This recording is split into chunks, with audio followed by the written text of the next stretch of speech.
Fengal ചുഴലിക്കാറ്റിനെ തുടർന്ന് തമിഴ്നാട്ടിൽ മഴക്കെടുതി രൂക്ഷം. കോയമ്പത്തൂർ, നീലഗിരി ജില്ലകളിൽ റെഡ് അലർട്ട് പ്രഖ്യാപിച്ചു. തമിഴ്നാട്ടിലും പുതുച്ചേരിയുമായി മരണം 14ആയി. തിരുവണ്ണാമലയിൽ ഉരുൾപൊട്ടലിൽ കാണാതായവർക്കായുള്ള തെരച്ചിൽ തുടരുകയാണ്. കൃഷ്ണഗിരി ജില്ലയിൽ 24 മണിക്കൂറിനിടെ 50 സെന്റിമീറ്ററിലധികം മഴ പെയ്തു.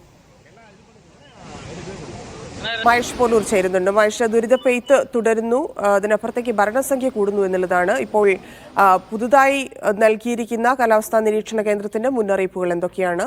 എന്താണ് തമിഴ്നാട്ടിലെ അവസ്ഥ?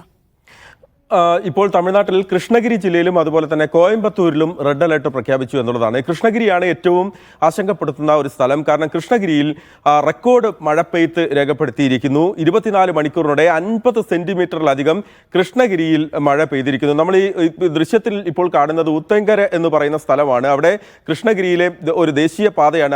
അതിന് സമീപത്തുള്ള ഒരു നദിയുണ്ട്. ആ നദിയിൽ പാമ്പാർ നദി, ആ നദി കര കവിഞ്ഞതാണ് ഇങ്ങോട്ടേക്ക് ഈ ദേശീയപാതയിലേക്ക് വെള്ളം എത്തുന്നത്. അവിടെയുള്ള ബസ് സ്റ്റാൻഡിൽ നിർത്തിയിട്ടിരുന്ന വാഹനങ്ങളൊക്കെ ഒഴുകിപ്പോയതും ഇന്ന് രാവിലെ വന്ന ദൃശ്യങ്ങളാണിത്. അതോടൊപ്പം തന്നെ എടുത്തു പറയേണ്ട ഒരു കാര്യം എന്ന് പറയുന്നത്, നമുക്ക് ഈ ഉപഗ്രഹ ചിത്രങ്ങൾ കൂടി ഒന്ന് പരിശോധിക്കുമ്പോൾ സ്വാഭാവികമായും ഈ കാറ്റിൻ്റെ ഗതി എന്ന് പറയുന്നത് നേരത്തെ ഉണ്ടായിരുന്നതിൽ നിന്ന് ചെറിയൊരു വ്യത്യാസം കാലാവസ്ഥാ പ്രവചനം ഉണ്ട്, കാലാവസ്ഥാ നിരീക്ഷകർ പറയുന്നുണ്ട്. അതിൽ ഏറ്റവും എടുത്തു പറയേണ്ട ഒരു കാര്യം, പടിഞ്ഞാറൻ തീരത്ത് നിന്ന് അറബിക്കടലിൽ നിന്നുള്ള കാറ്റ് കൂടി ഈ ഫിൻജാൽ ചുഴലിക്കാറ്റിലേക്ക് ചേരുന്നു എന്നുള്ളതാണ്. അതായത് ഫിൻജാൽ അതിന്യൂനമർദ്ദമായി ഇപ്പോൾ കർണാടകയ്ക്ക് മുകളിലൂടെ സഞ്ചരിച്ചുകൊണ്ടിരിക്കുകയാണ്. കർണാടകയ്ക്ക് മുകളിലൂടെ കടന്ന് കേരളത്തിന്റെ പശ്ചിമഘട്ട മലനിരകൾക്ക് സമീപത്തേക്ക് കടക്കാനുള്ള ശ്രമത്തിലാണ്. അതിനിടയിലാണ് ഇപ്പോൾ ഈ അറബിക്കടലിൽ നിന്നുള്ള കാറ്റിനെ കൂടി ഇങ്ങോട്ടേക്ക്, സാധാരണ വൃശ്ചിക മാസത്തെ കാറ്റ് എന്ന് പറയുന്നത്, വൃശ്ചിക കാറ്റ് എന്ന് പറയുന്നത് കിഴക്ക് നിന്ന് പടിഞ്ഞാറോട്ട് സഞ്ചരിക്കുന്ന കാറ്റാണ്. ഒരുപക്ഷെ ഇത് എതിർദിശയിലേക്ക് വരുന്ന കാറ്റായി ഇതിനെ നമുക്ക് കാണേണ്ടി വരും.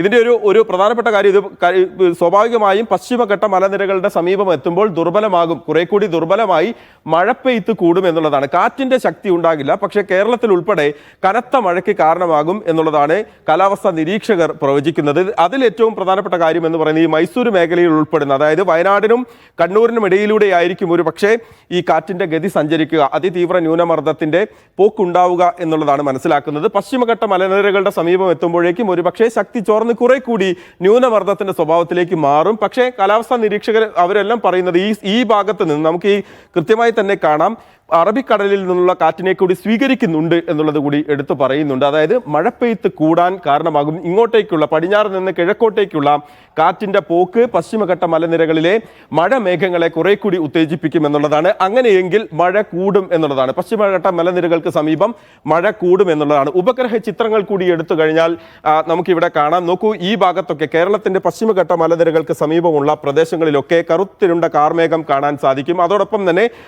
മംഗലാപുരത്ത് സമീപവും കാസർഗോഡിന്റെ മേഖലകളിലൊക്കെ, ഈ പ്രദേശങ്ങളിലൊക്കെ മഴയ്ക്ക് സാധ്യത ഉണ്ട് എന്ന് പറയുന്നതാണ്. അതായത് മഴ സാധ്യതയാണ് ഇതിൽ തന്നെ കാണിക്കുന്നത്. അതായത് ഫിൻജാൽ ചുഴലിക്കാറ്റ് അതിതീവ്ര ന്യൂനമർദ്ദമായി മാറിയ ശേഷം ഇത്ര മഴ ഒരു പക്ഷേ നമ്മൾ പ്രതീക്ഷിച്ചിട്ടുണ്ടായിരുന്നില്ല.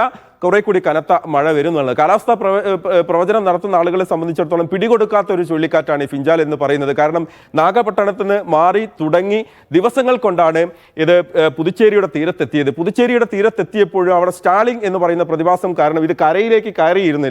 ഏതാണ്ട് ഒരു 15-16 മണിക്കൂർ നേരം കാറ്റിന്റെ കേന്ദ്ര ബിന്ദു കരയിലേക്ക് കയറാതെ നിന്നു. പക്ഷെ അതിനുശേഷമാണ് കാറ്റ് മുന്നോട്ടേക്ക് പോകുന്നത്. കാറ്റ് പതിയെ ശക്തി കുറഞ്ഞ് കരയിലൂടെ സഞ്ചരിക്കുമ്പോഴാണ് അറബിക്കടലിലെ കാറ്റിനെ കൂടി സ്വാധീനിക്കുന്നുണ്ട് എന്ന് കാലാവസ്ഥാ നിരീക്ഷകർ കരുതുന്നത്. എന്തായാലും മഴ കൂടും എന്നുള്ളതാണ് നമ്മൾ മനസ്സിലാക്കേണ്ടത്.